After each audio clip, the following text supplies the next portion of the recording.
So Monday morning here, and I have the distinct privilege to be talking with an acquaintance from across the pond, Matt Phillips. Matt's a sports therapist and running performance coach. He has over 20 years of experience. He's based in Brighton, and it's the south coast of England. And you work at Studio 57, which seems to be a pretty eclectic group of healthcare professionals and practitioners between physios, osteopaths, podiatrists, sports medicine therapists, and massage therapists. So we're going to talk about a bunch of different things today related to running. And before we do that, I want to congratulate Matt on becoming a father. He and his wife just had a baby boy a couple weeks ago. Right?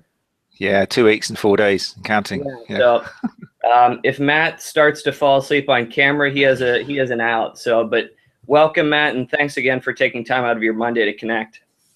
Hey, Chris, no problem at all. Really nice to speak to you in person. Big fan of your website, so it's good to meet you in person. Thanks, and it's fun doing these because I'm connecting with a lot of folks who I've never met in person, but I see a lot of the stuff that they're putting online, and it really resonates with me. And you're obviously one of them. So let's jump right into it. We have a bunch of topics that we're going to cover, and the first thing I want to have you give us your perspective on is, where do you think a lot of traditional sports physical therapists go wrong when they're trying to help injured runners? I think I get the impression that it's tricky because on social media and guys like you and me, and we're talking, and it seems like the whole world's on a better page. But when I talk to runners who come to me, having seen another therapist, which is very common in our trade, it does seem that certain messages still aren't getting out there. And a lot of it still evolves around this kind of adherence to this structuralist idea that as therapists, the way we can best help runners when they're injured is by getting our hands in them and twisting and prodding and poking and changing tissue length and properties. And that's how we kind of fix them. And the runner lays back and we're kind of the operator. And even though kind of research doesn't back this up at all, I think the bulk of most therapists' methodology behind helping a runner is getting the runner on the couch still and fixing them that way. And more importantly, and significantly, maybe the runners still expect that as well. If they step through your door because they're injured, then they're expecting to kind of lie down in the couch and get fixed. And modern research and science is kind of showing that that's probably further from the truth than we ever really imagined. So a lot of the therapies we learn, it's not a case of throwing them out and not using them anymore. It's just if they do work, then the reason they work are probably different than what we were taught. And that can change when we use them and how much we use them and that sort of thing. Yeah, I think that's great. And I think that, one of the themes that I sense a lot is it's not so much what we are doing needs to change dramatically. It's the explanations that we're using and working with runners that need to be refined, because there is research that, that we should be considering when we're explaining things to runners. And, it's one of those tricky things that, trying to say if someone is dealing with tissue injury, when are they healed, and then when are they fully recovered to return to running? And I see so many runners that are working with physios and they're doing well, and then all of a sudden they blow up because they're allowed to run prematurely, and is that something that you experience a lot? Oh, without a doubt. And I think so many therapists could turn things on its head and start getting better results if, like you've just said, they distinguish between healing and recovering, and in doing so they make a difference between injuries and then why the runner comes in, because most runners come in because they're in pain or they're fatigued or they're weak or they've got a certain dysfunction, they can't do something. And it's kind of our traditional training, which, although we listen to them, we write down the case history and when did it happen and how did it happen and what's your volume like, still inside, I think the temptation is still there to start diagnosing and thinking, oh, this sounds like blah this, blah that, and I need to check this. And you kind of suddenly disappear into the way to help this person is to fix the injury, as opposed to actually looking at the person and dealing with the runner as opposed to the injury itself. So I think, my knowledge of this is probably thanks to one name that sticks out. And I always like to give credit to people who I've read and to show how useful they are to other therapists is Tony Ingram and his B-Boy Science. Canada, I think, no, is it Canada? Or, yeah, Canada, I think he is. Yeah, he's got some great blogs on this whole thing about the difference between healing and recovery, and how that affects our therapy that we give to runners and patients. So what would you say has been the primary impact of a lot of the pain science on your work? I know that I feel like the pendulum swung so far to one extreme where, at one point we were explaining everything from a biomechanical perspective, and then all of a sudden we started inundating with people with pain science. How are you incorporating the pain science into your work with runners? I think what you said already, when you mentioned it's not necessarily the techniques we use, it's the explanation, because we're realizing now that it's not just a case of a part of the body hurting and then fixing that part of the body and the pain goes. We're dealing with a huge system, an organism that's got all sorts of sensory inputs to the nervous system and the brain. And one of these is very much that, what this runner is believing and hearing from you. So one of the things that pain science is showing clearly is that if we want to help somebody in pain, we need to take this into account. We need to listen to their language. We've got to watch out what language we're using to them. We need to try and bust a few myths that they might have, these kind of yellow flags, which have got very popular now. We rule out the red flags as is massively important, but then we look out for the yellow flags. So if the runner comes to you believing they're broken, if they believe that they're fragile, if they believe that even the treatment you give them is not really going to help, if they're basing the reason for their injury on something they've read online, which might be a little bit sort of like a bit of a myth or something. So it's very much a case of, as soon as the runner comes in, it's checking out their belief systems and dealing with this, because it's all very much a sensory input which could be fueling this pain, as opposed to just thinking you're hurting because this tendon has done this or you've twisted this.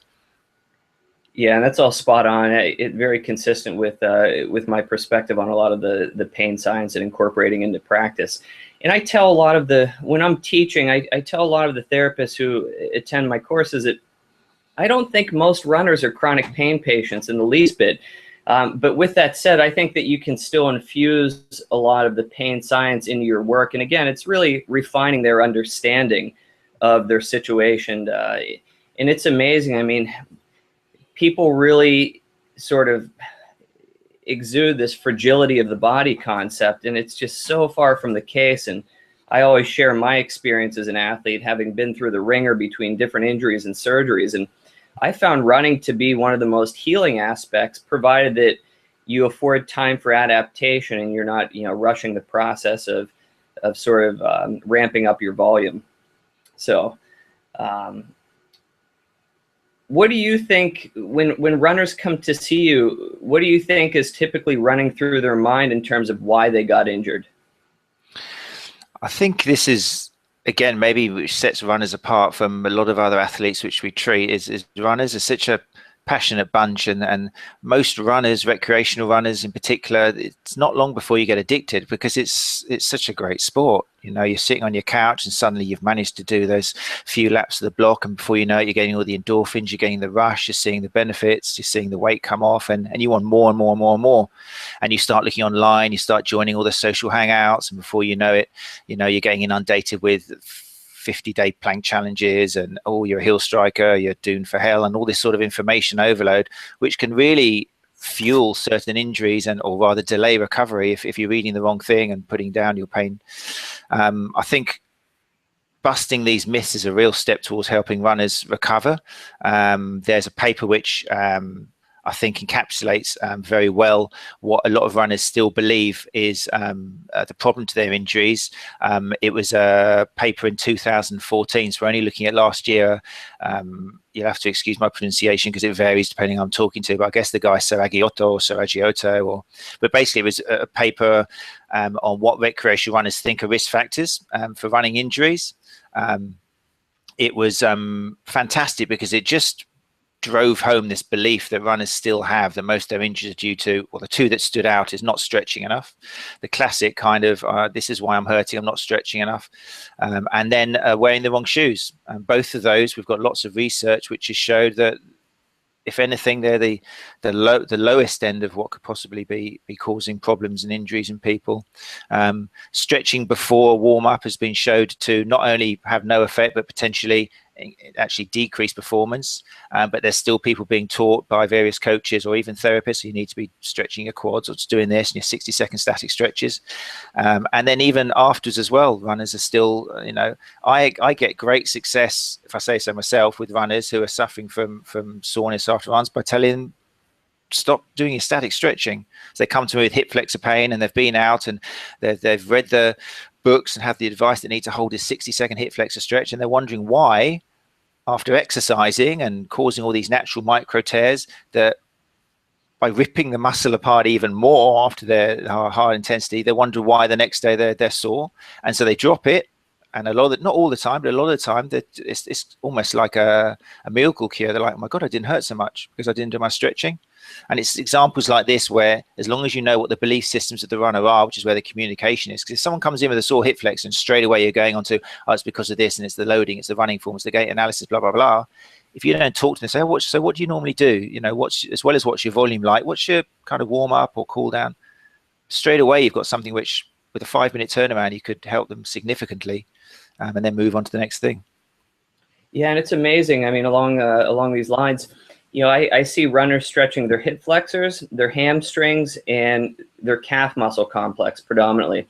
And I always say, look, the hip extension that occurs with walking and running is not significantly different. You'll get more of an anterior pelvic tilt. You don't need that much hamstring extensibility, perhaps if you're a hurdler. And, a lot of, again, I may bastardize the pronunciation of his name, but Robin, who is doing a lot of work out of Israel, is showing that it's not so much the gastroc that's a problem, yet that's what everyone stretches. So, I've been talking about this concept a lot with people where perhaps it's more important, or not necessarily more important, but equally as important, what you take away as it is what you add to a program. And it sort of sounds like that's what you're mentioning right there. I'm also amazed, if I go to the fitness center or gym, invariably someone steps on the treadmill next to me and they're giving me this weird look because I'm fitness walking as a warm-up, and they break right into, an 8, 9, 10 mile per hour sprint, and then they're off the treadmill in 10 minutes. You don't see that person too long because they end up getting injured. And people really, they rush into their workouts, they're pacing wrong, and it's a lot of these very simple things that you can address that will have a dramatic impact on their outcome and really get them running longer and healthier. So it's great to hear you say that. With regards to ankle dorsiflexion, this is something I've been reading up on a lot. How do you approach selecting a shoe in terms of heel to toe differential? I think again, it's so tricky with footwear, measuring things up, and I think we went with the advent of minimalistic shoes and the whole kind of forefoot debate, which some of us jumped a little bit too quick into thinking that the differentiation between the drop stack height and that is going to play a much bigger difference. I don't think the research supports it massively for everybody. Again, it's working out what works for the runner in front of you. If I get a runner who shows limited dorsiflexion, that's going to affect their ability, for the shin to pass over the toe in mid stance and before toe off, then I'd probably experiment potentially looking at their case history with seeing how things are in a slightly higher shoe at the back to help them with that.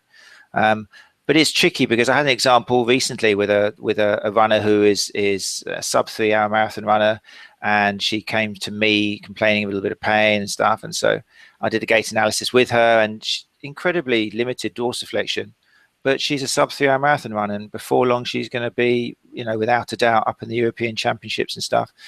And I had to ask around. I think I was actually asking Greg as well, and just trying to get some insight into what you do with a runner who shows massively limited dorsiflexion, and yet they seem to be getting these times and breaking and hitting PBs and stuff.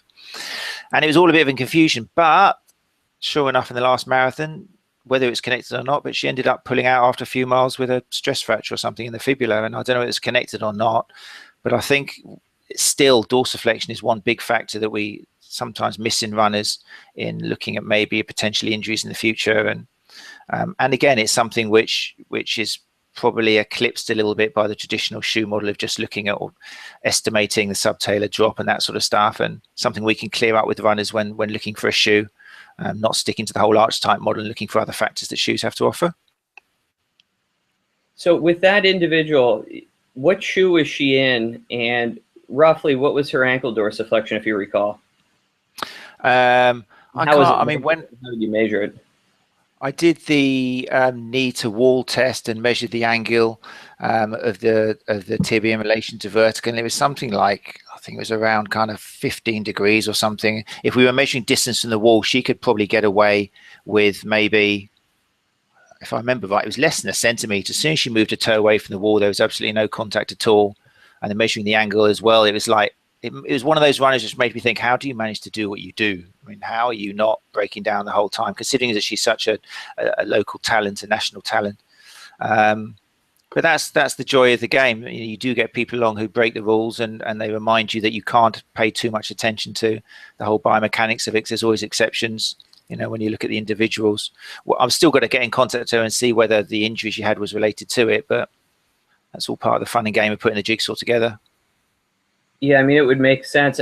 I guess the question with a runner like that is, perhaps she had such a high cadence and a short stance time that maybe she wasn't even engaging that dorsiflexion limitation, but perhaps maybe she got to a threshold where it did become problematic, and that was more of a biomechanical issue that sidelined her from injury. In what shoe was she running that, in a racing flat of sorts? She varied depending on, I mean, I think traditionally she's she turned her attention. Her history is quite unique, to tell you the truth. I mean, this puts a point. I mean, 3 years ago, her partner was doing a marathons, and she thought she'd join him for a laugh. I think it was kind of a little bit of a challenge from him to her, going, "Oh, you try and do what I do." And she did it in something like 4.5 hours or something, her first marathon. And then she enjoyed it so much, she goes, "You know what? I'm going to knock an hour off for next year." And she hadn't really run much before that, and then suddenly she did. The next year she trained, she did her stuff, and suddenly she was down to like 3.5 hours. And since then, she's joined the club and done the track work, and she's just excelling incredibly. She's going to be something quite special in the future. But things like training volume and putting an awful lot of miles in, an awful lot of real chilled out person. But obviously, once you get that talent, you've got a lot of pressure from your coaches, and whether she's able to read the signs and listen to her body's another thing, because she hasn't got that long a career in running. She's not that able to look out for the signs of potentially overtraining and stuff. So, but we'll see. She'll be back on her feet soon, and maybe this will be a good, learning curve for her now, before she actually hits kind of national and international, hopefully. Well, it sounds like she has a lot of talent, and I wish her the best, and she's lucky to have you in her corner. I battle a lot with that dorsiflexion concept, and I rarely find a limitation when I assess dorsiflexion with the knee straight. And it seems like it's a lot of talocrural stiffness in the runners that I'm seeing. So, I really am trying to comb through the literature to say, how do we go about doing this? And I'll use a step-down assessment as part of that. And, I'll sort of have them, I'll go to the running shoe store a lot with folks and just take a cork yoga block and sort of see what shoe allows them to progress their leg over their foot in a smooth manner. But again, there's still a lot more work that needs to be done. I know the podiatrist for ASICS, Simon Bartold, he's steadfast about this 10 millimeter heel to toe differential. And that's the only research that I've come across is in soccer players or football players, and not non-American football. I think this is alluding to rugby or soccer. And it showed that reduced calf muscle activity, but that was just an abstract or a platform presentation. There is some research that talks about 6 millimeters and 9 millimeters being important, but the authors assessed dorsiflexion with the knee straight, and I think that was sort of a problem with the study.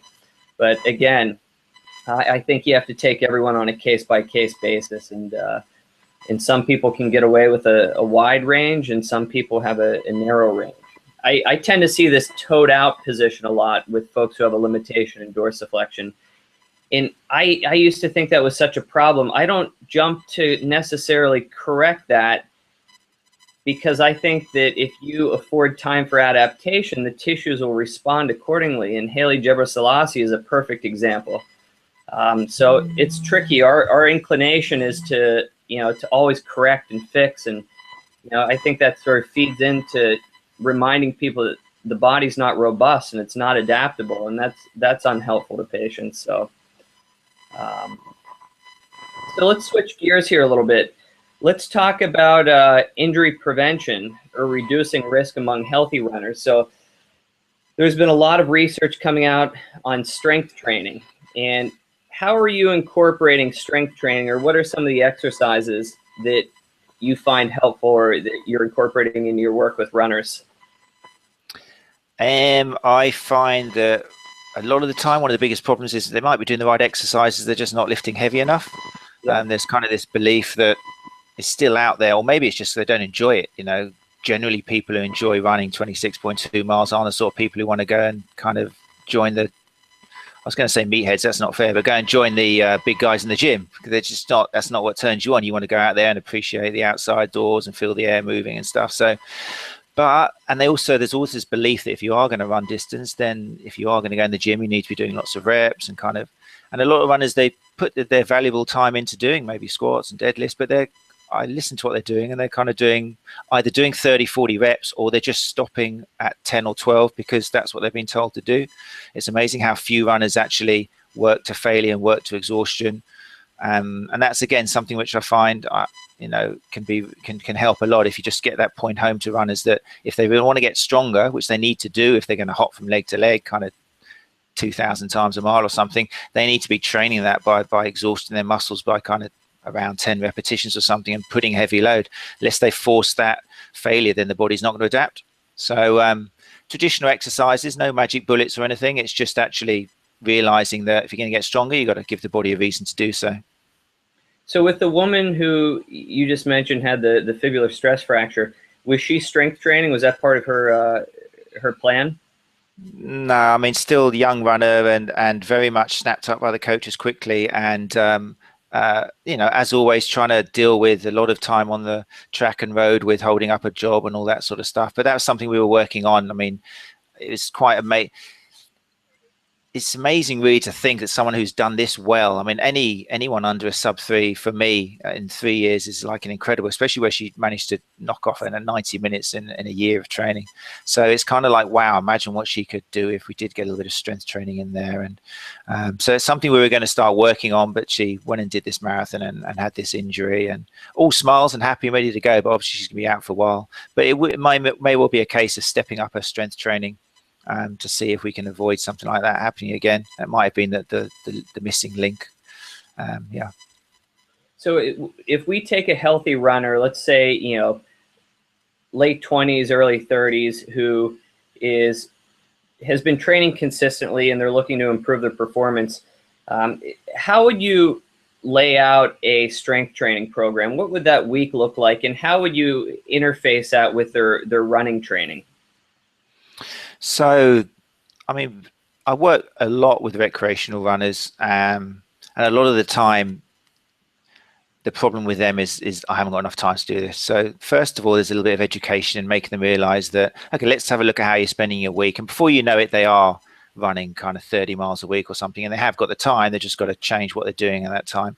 So once we educate them as to the importance of strength training and maybe show them a little bit of research, and then suddenly we have gained maybe 2 hours a week or something, where they can actually go through some exercises and start keeping a record of strength increases. And I don't think you need to be necessarily a member of a gym, because a lot of people, being a member of a gym is kind of, I don't know about where you are, but over here, a lot of people enjoying the outdoors or just going to boot camps or having stuff at home. And, you can save a lot of money by not being a member of a gym. But as long as you've got some, a lot of you can be done with your body weight. But as long as you've got some kettlebells or, a limited amount of weights and medicine balls, you can still do an awful lot at house.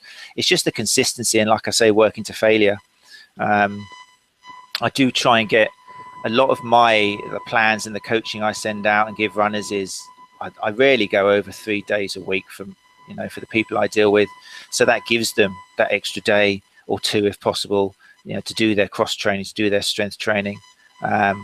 most of the runners I see, when they get excited, they're suddenly doing 4 days a week, or even 6-7 days a week in a lot of cases. So it's drumming home that point that if they want to do what they're going to do, they've got to get stronger, you know. And it always makes me laugh how I give strength exercises out, and it used to annoy me, but now I just laugh at it in their face. I can't help it. But I give them some strength exercises, and then the next time they come back and say, "Have you done any exercises? What have you been doing in the week?" You know, just to check that they can tell me what they've been doing. And they go, "Oh yeah, I did those stretch exercises." I'm like, "You did what?" "I did your stretch exercises." I'm like, "What exercises were those then?" "Oh, those kind of, you know, lowering my heels down with the weight on my back, and that was the stretch." And I give them like a minute to kind of realize that they weren't doing a stretch at all. It's a strength, but a lot of the time, anything you give them, they believe is a stretch exercise. Runners just don't seem to be able to say the word strength, and yet they're so hooked onto stretch. And I think correct that, and you know, will help a lot of runners.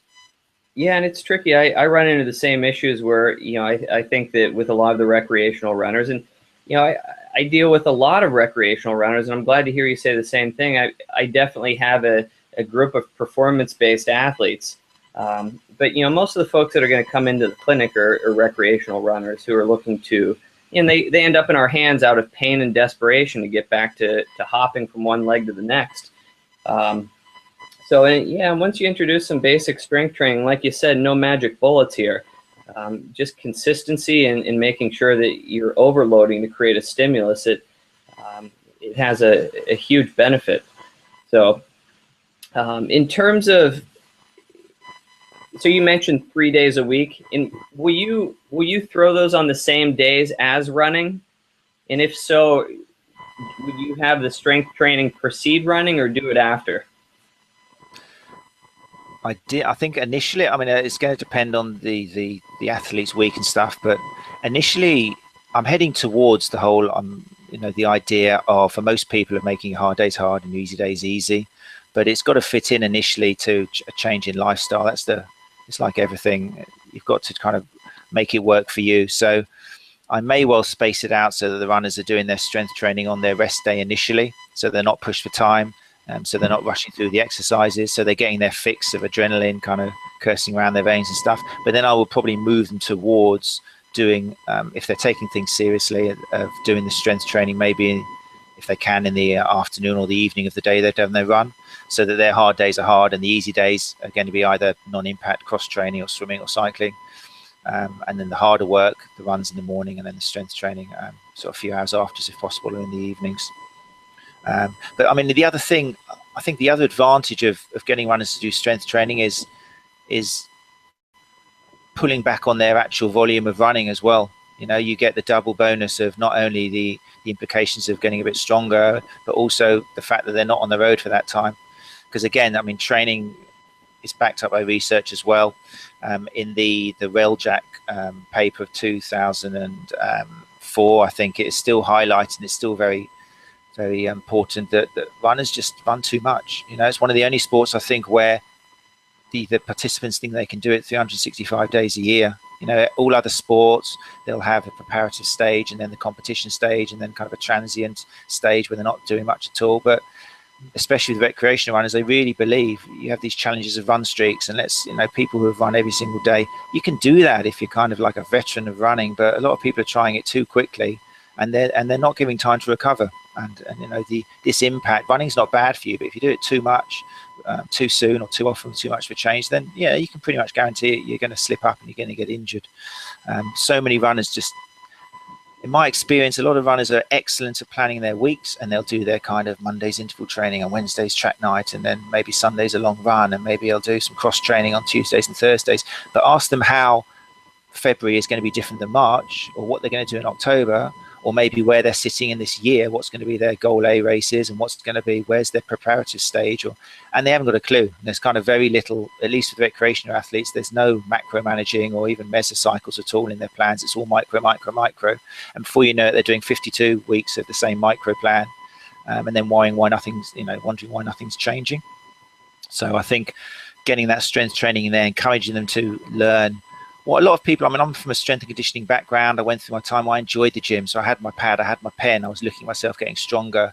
I was flexing in front of the mirror, enjoying the results and stuff. But I think the advantage of coming from that background where you are a bit of a muscle Mary in a gym is you get a dedication towards staging and concentrating on different things and breaking things down into maybe I'm going to do a month on legs, I'm going to do this, and if you can take that through into running and make runners realize that you need to do the same thing. I mean, there's debates over whether you should try and do everything at the same time or whether you should split it up into different months. And I don't know, I think, again, it depends on the runner.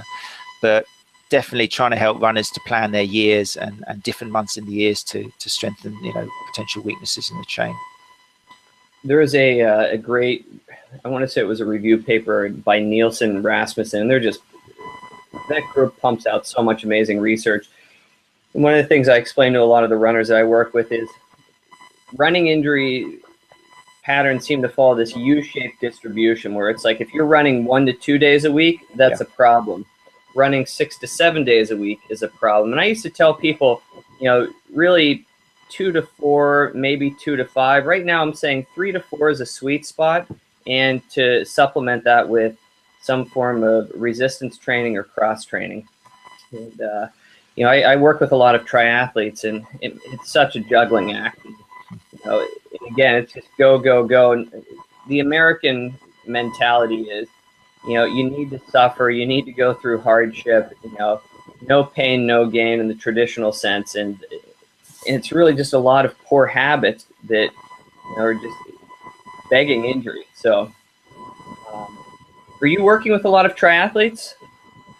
I have a few come through the door. I work together with one of the local triathlete clubs. And yeah, it's always interesting. I love kind of comparing the different types of injuries which triathletes will see, because on the one hand you're thinking, fantastic, what a great way of cross training, what a great way of helping each of the disciplines. But then you've got the overall time and the recovery time and the problems with trying to excel in all three sports, and it's tricky. Obviously, I think most triathletes I work with, probably the injuries are mostly connected. I think the cycling in particular can throw a few triathletes off. When it comes to running, then obviously you've got the problem of quad dominance and kind of that difference between changing over the powerhouse of the quads for the bikes and then managing to get into a running form and not just continuing with the quads and suddenly recruiting posterior chain and stuff. So it's always a nice challenge to try and help them do that. I'm not a swimmer, so that's where I fall down with triathletes. There's no advice I can give at all with them, unless maybe they've got kind of shoulder problems and that. But again, I'm very much, when it comes to the other two disciplines, I'm the first person to send them over to a specialist in that. And we've got some therapists here. We've got a great therapist here who's a triathlete herself, and she's representing Great Britain for her age group. So the nice thing about working in a kind of a polyclinic here is as soon as someone comes in who one of us can look after better, it's like, thank you very much, go and see this person. That's fine. So I really haven't got to look after anybody who I'm not 100% confident with.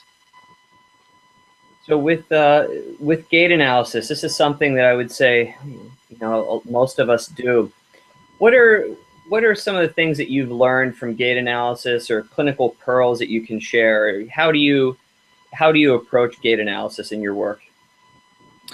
It's all taken a very interesting turn, because when we first started out, I mean, I remember kind of preaching that,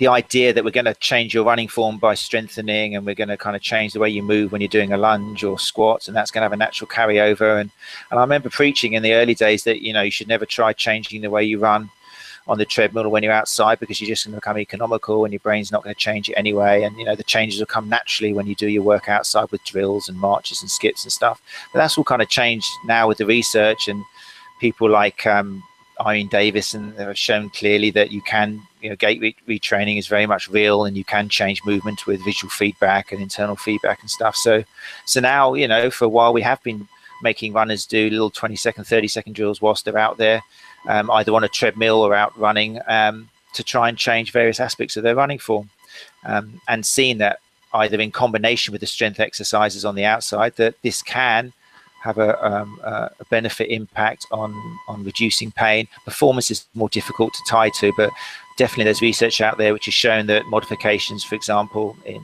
step width for ITB syndrome, cadence is another massive one, which has shown that fixes pretty much everything if that's what the runner needs.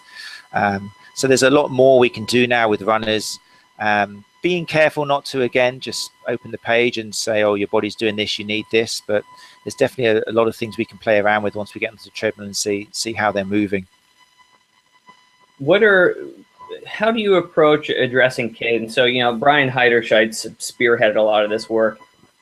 If someone is overstriding, we know that by increasing their cadence 5 to 10%, that the forces are going to decrease at the level of the hip and knee. What's sort of the typical cadence range that you try to focus on with runners? I don't really limit it. Sometimes there's a temptation. I remember initially, if somebody came in and if they're showing symptoms of tissue overload, which could be reduced if they sped up their cadence, even if they're running at like 180 steps per minute or something, for a while, if I think it's going to offload that tissue and help recovery, then I'll step up that cadence. It doesn't mean they're going to run at 200 forever. It's just one of the tools we can use to try and offload the tissue and help recovery. And maybe their natural cadence is a little bit higher. So, I mean, they're definitely, when you get the typical recreational runner coming in who has never had any coaching and they're presenting some symptoms which you think could be corrected by reducing the overstride. We've got kind of this magic number. I think, like you said, the research shows that less than 158 has been shown to increase likelihood of impact issues at knees and telefemoral pain. So, but it's a little bit of myth busting as well, still in this neck of the world. I don't know what it's like there, but we're still getting runners in who have read that 180 is the magic number. And so we get people who are trying to run 180 even when they're just going for a little jog along the seafront, and you can see them because they look fairly ridiculous, and they're trying to get their heels up, and it's drumming home that point that cadence changes with speed. You shouldn't expect to be running the same as the person next to you. But what we're going to do here now is, we know that you're getting these symptoms. We've also seen that your foot's landing in front of you, so we're going to do some little 20-second drills with a metronome or an app or something of some form to see how your body feels, what you feel, what you see when we show you the playback. Of how your body is when you're striding at this kind of 5 to 10% increase in cadence. And again, just playing around with it and seeing how they feel, what happens, whether symptoms change. We're not saying they have to run like that forever, but definitely it's been shown that it can help extensively with things like initial impact peak and vertical bounce and stuff like that, and people with calf or Achilles problems. Or it's a big tool. I mean, I think a lot of the stuff I do is playing around with cadence. It's one of the things which we can change so easily, as long as the athlete doesn't jump to too high a cadence or try and do it for too long. Yeah, it was a couple of years ago. It seemed like everyone was coming in, and cadence was part of the piece. And like you said, 180 sort of that magical number, and everyone should be running on their forefoot. I've been taking a lot of folks who've been trying to run on their forefoot, whether it's to make a change, or who just historically are forefoot strikers that have been dealing with calf muscle complex, Achilles tendon issues, and I start turning them into a heel striker, and it solves their problem. And I think, again, it's variability. It's giving people more options. It's having them explore different situations with their running, and that sort of seems to be the key, not one specific approach. So I'm going to be on a call here with a fellow who's a triathlete after we wrap up, and he's been dealing with calf cramps, and I said, well, when are these occurring? And he said, well, they occur pretty early on, when I go out for a run. And I said, probably not a cramp, and everyone thinks, oh, eat bananas, taking sodium, la la la, and it's just interesting, and it gets back to runners' beliefs about what's landing them in trouble. So you had the privilege of having Greg come over and do a course there, and did he cover his approach to gait analysis? It was like about 10-20 minutes as just a way of showing that it's not a case of biomechanics against pain science, and how you can reconcile the two. So I think it was only the 1-day version of his course. He's doing another 2-day one. I mean, we're lucky to get him back again in June in London. So and also he teaches, I think, with Blaise Dubois and on the running injury clinic, and he goes more into the actual running side of things there. But yeah, it was a great chance to see the man in action, as it were. one of the things that was interesting that, it sort of confirmed a lot of my thoughts was, you can learn a lot when you have someone on a treadmill just by the sound of their contact. And, most people are very heavy strikers. And I tell a lot of the runners that come in and see me, I said, I'm not concerned whether you heel strike, you forefoot strike, you land with a flat-footed stride. It's more, making sure you don't overstrike. And I said, look, a lot of people have set records who are heel striking, so it tells us that that's an effective strategy for that individual. But they're probably not overstriking. So is that something you would agree with?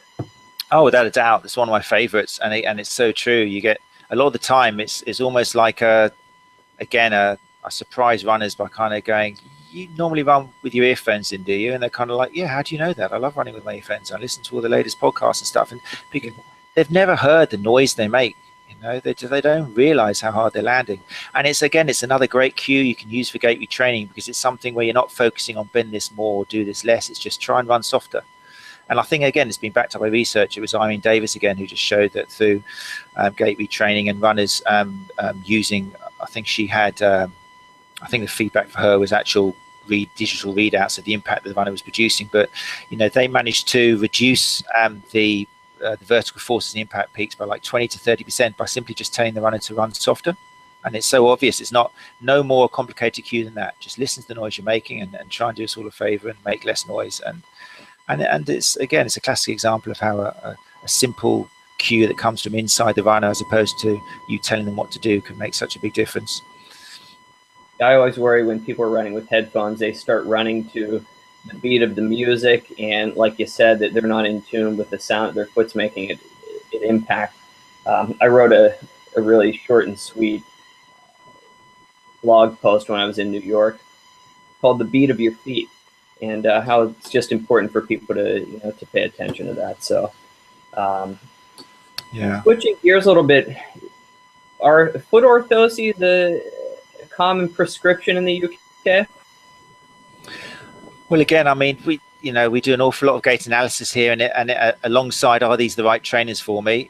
Again, it's like people come along with all these different types of orthotic devices, and should I be wearing these? And I'm always the greatest disappointment when it comes to these questions, because having a look at the research and liking to sort of kind of stay online with what we do know, we know very little. So, as far as the trainers go, a lot of the time it's the deepest I go into it is, are they comfortable? Yeah, they are. Brilliant. Then they suit you. That's fantastic. And they're almost like disappointed, like, well, hold on, what about these and these? Are they comfortable? Not really. They kind of rub a bit here. Okay, well, don't use them then. And that's as much as the science tells us.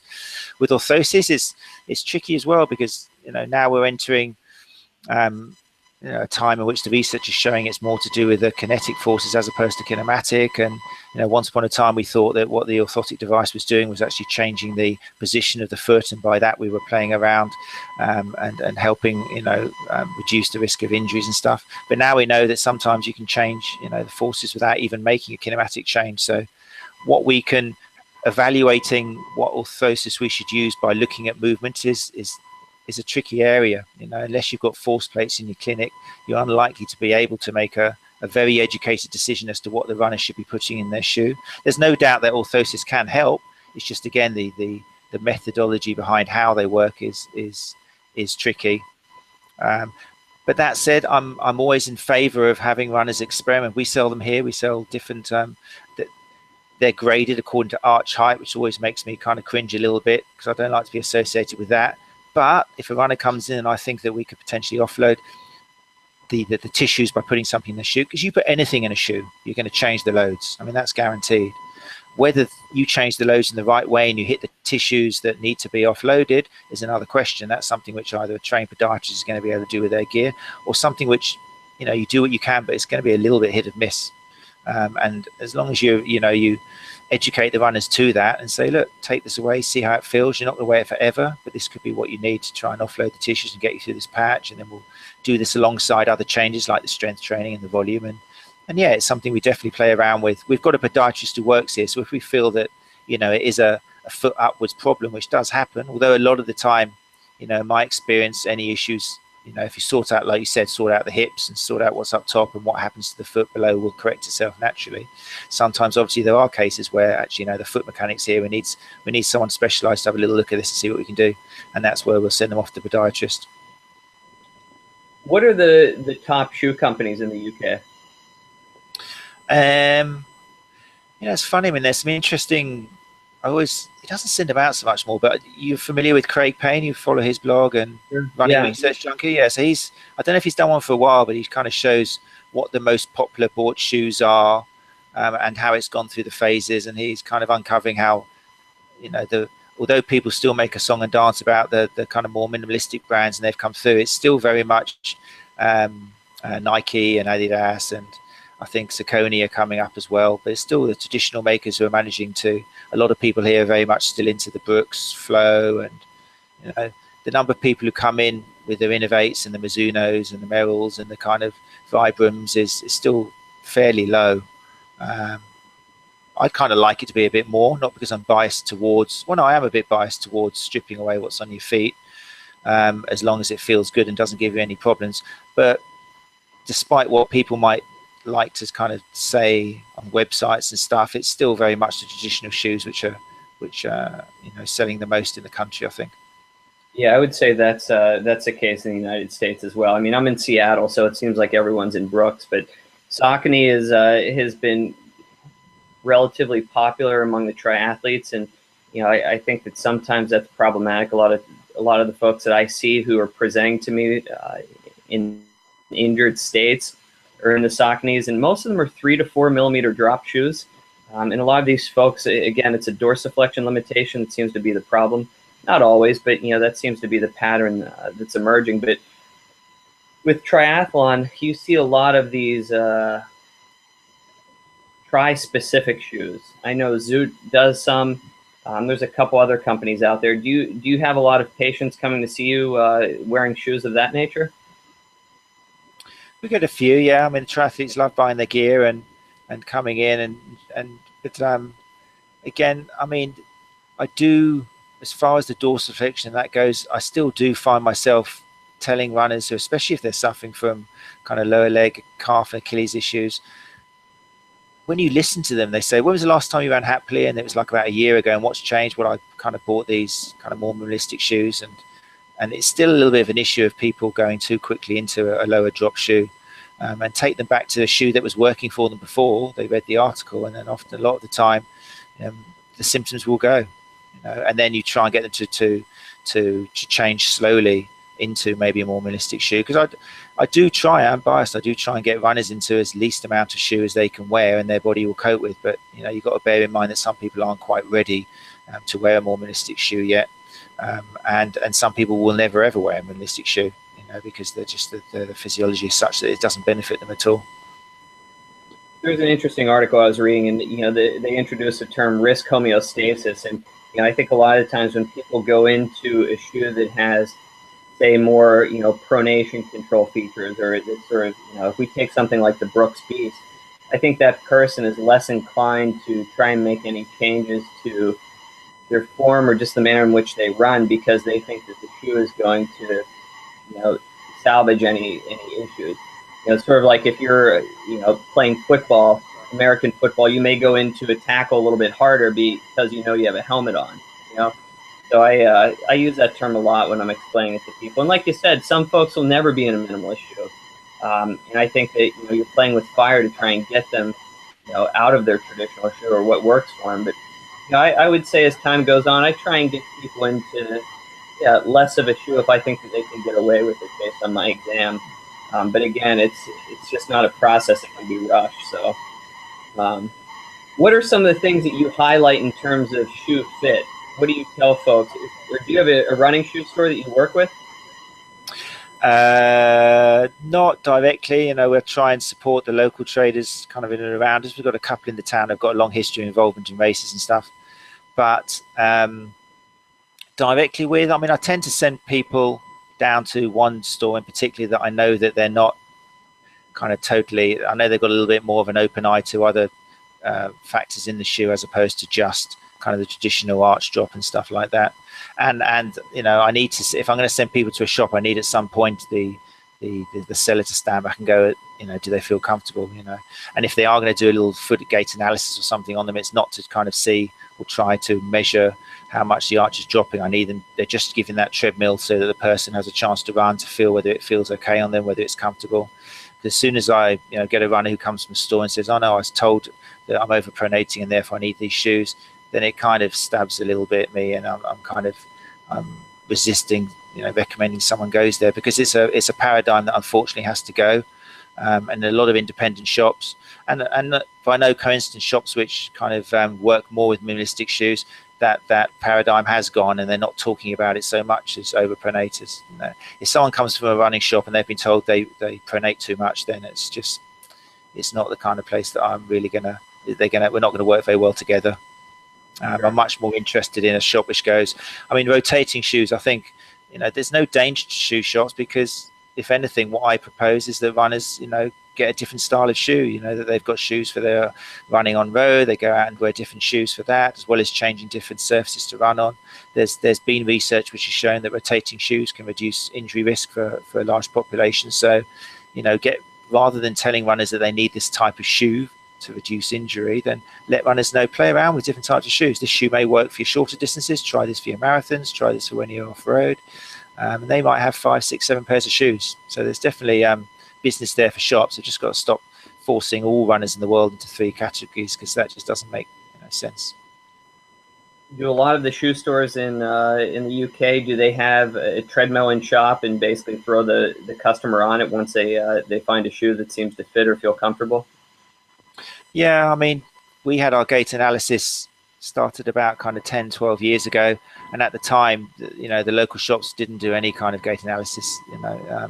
And then I don't know, about maybe 7 years or something ago, then shops started doing, certain kind of big corporate started doing their gait analysis, and then kind of foot molds and getting, and, you know, doing the upsell on the shoe. You need this insole as well. And for a while we were like, oh God, this is going to take business away from us. But then we realized that if anything, it's just helped us, because they're coming out with the same cliches and just making assumptions based on what's happening ankle down, and it just helps, because as soon as people are aware of the values of gait analysis, and as soon as they make that distinction between just looking at foot level and then having a look at what's happening higher up the chain, then that's great. Then they can come along to us and kind of get the job done properly. It's a shame, because a lot of the guys who work in these shoe shops, they're really keen, and they're keen runners, and they're there, you know, it's for altruistic reasons, but a lot of the training still, and I know kind of like Simon Bartold is working to try and change this sort of thing, and to try and make the service available in shoe recommendation shops different. But a lot of the time it's still pumping out this, look at the foot, how much is your arch dropping, it's doing this amount, you need this shoe, it's not dropping enough, you need this amount, and then somehow deciding what neutral is. Fantastic, you're in the middle, you need this shoe. And that's just got to be dropped, it's got to go.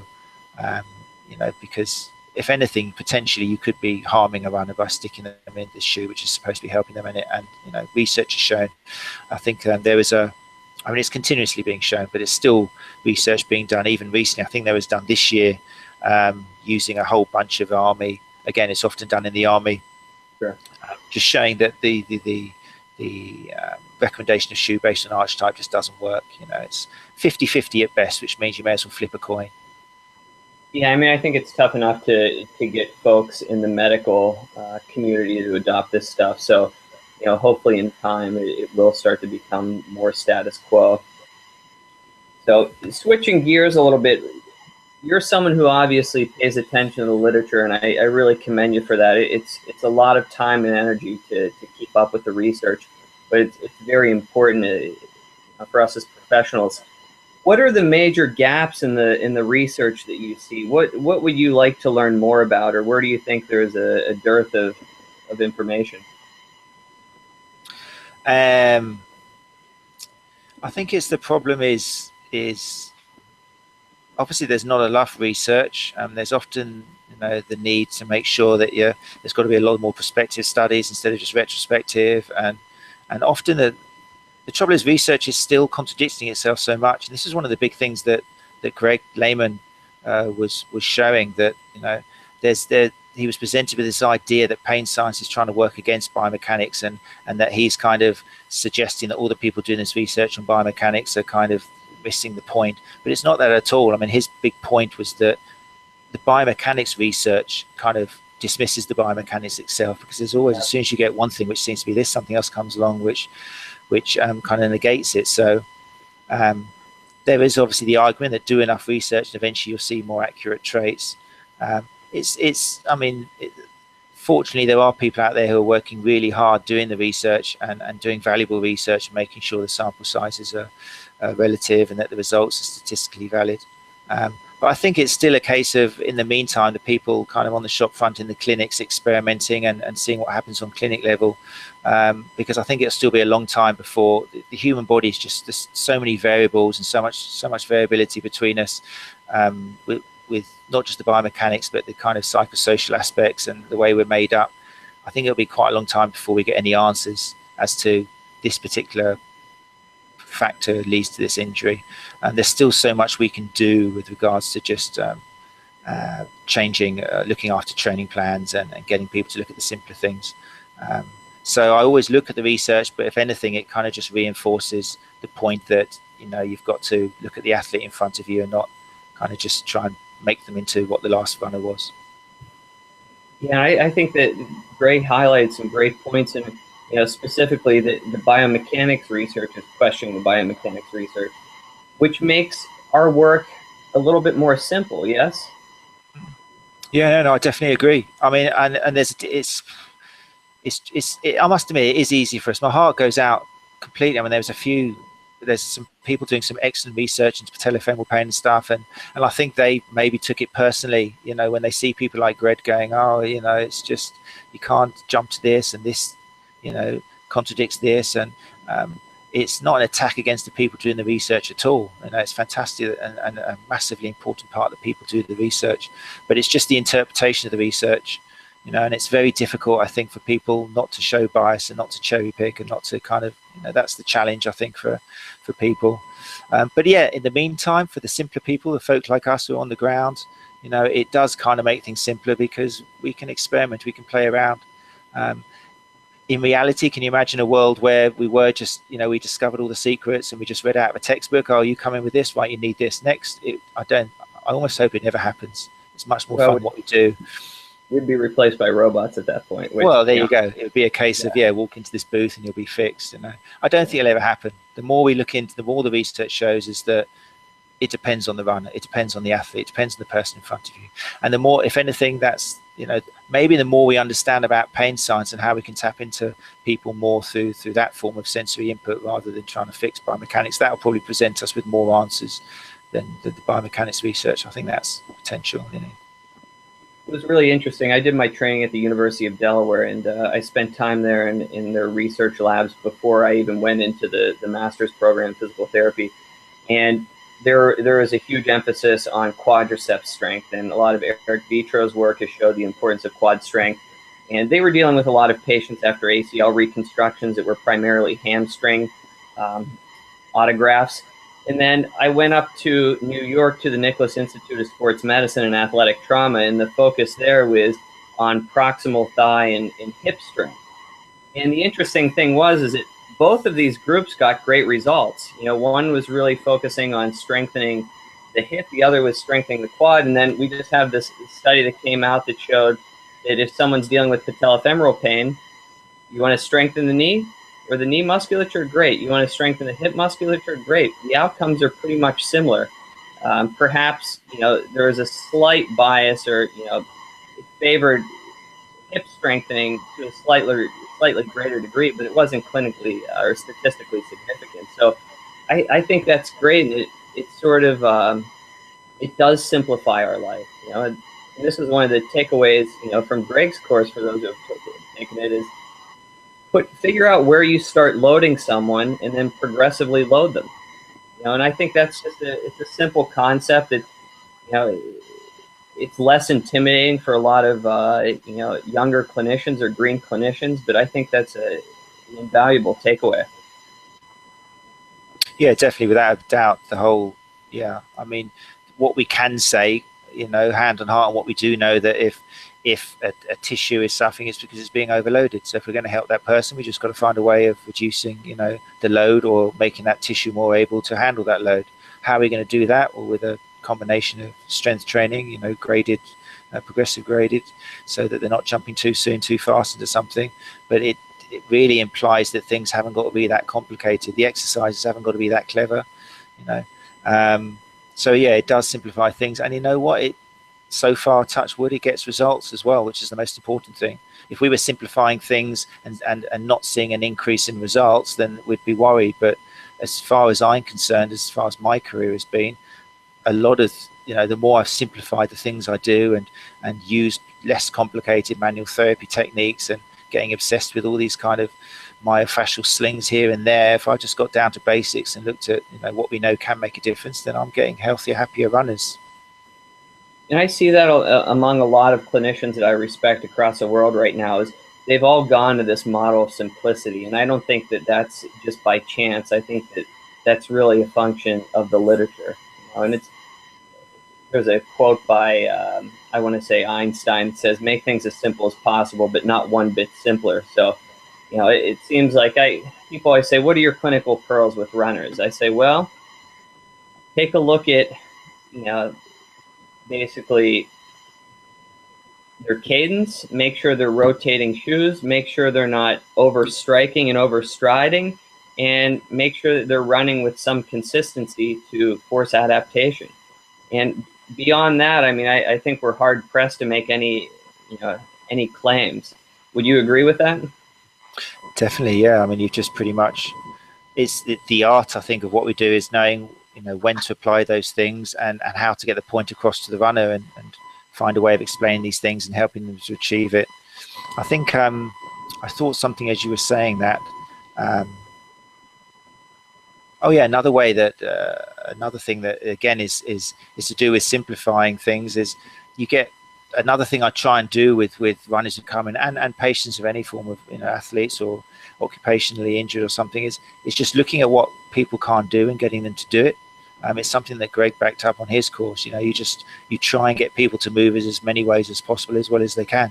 So if you get someone in, you do your assessment, but instead of old school where you'd be assessing them and crossing something because they, you know, they can't do this and this is leading to this, you just see whatever they can't do and you try and help them do it. And somewhere along the line, by increasing the amount of tools they've got and the variety of ways they can move and the speeds and the loads, and there's going to be a positive knock-on effect, you know. And if you improve everything, and then it's going to probably, you know, hit the spot that you may never know what causes this pain, but if you improve everything and get them moving, you know, bingo, you're going to hit the right spot eventually.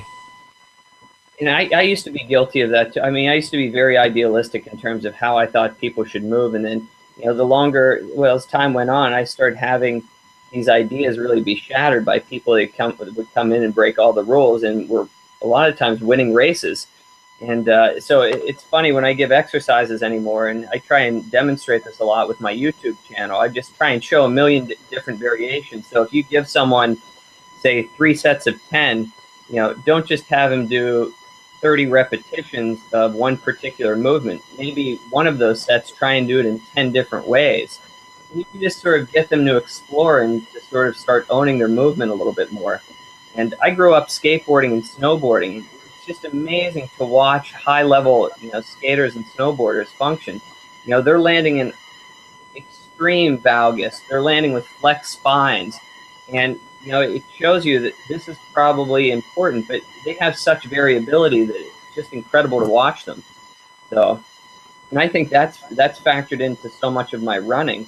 But you know, the tricky thing with running, it is such a, you know, repetitious activity, and I think people don't incorporate enough variability into it. So I know I've been having a lot more folks go out for a run, and then I'll tell them to sort of run in a sinusoidal pattern, maybe do some side shuffling, just to mix it up, especially with you know, with a lot of recreational runners. So variable forces.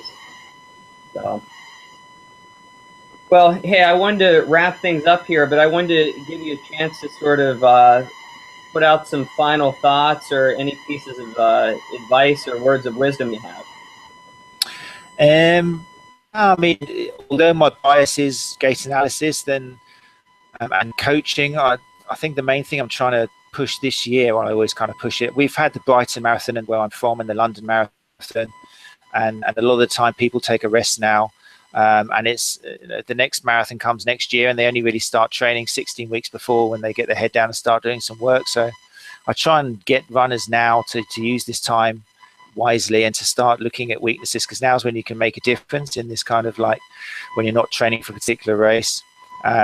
I think recreational runners sometimes shy away from the idea of coaching, but it's amazing what you can achieve. Running doesn't come naturally to everybody, and the way you've suddenly taken to running could be, increasing lows in places that your body doesn't want it. So I try and get even people who are doing couch to 5Ks, who are just entering running, have a few sessions with a coach or get a gait analysis, and just get some ideas, from where you can increase variability and change a few things.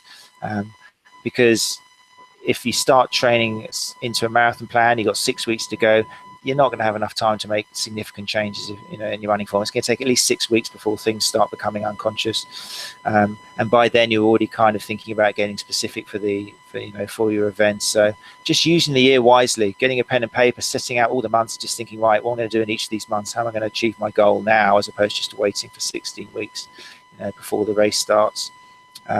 So yeah, that's what I try and do. Well, it sounds great. Well, hey, I can't thank you enough for taking the time. I know you're really busy between fatherhood now and your clinical work. So thanks again for everything. And I'll look forward to continued communication with you online. And again, Matt Phillips on running. So signing off here, and thanks again, Matt. I'll chat with you briefly after we wrap up here. Okay. Thanks, Chris. Great speaking to you. All right. Take care.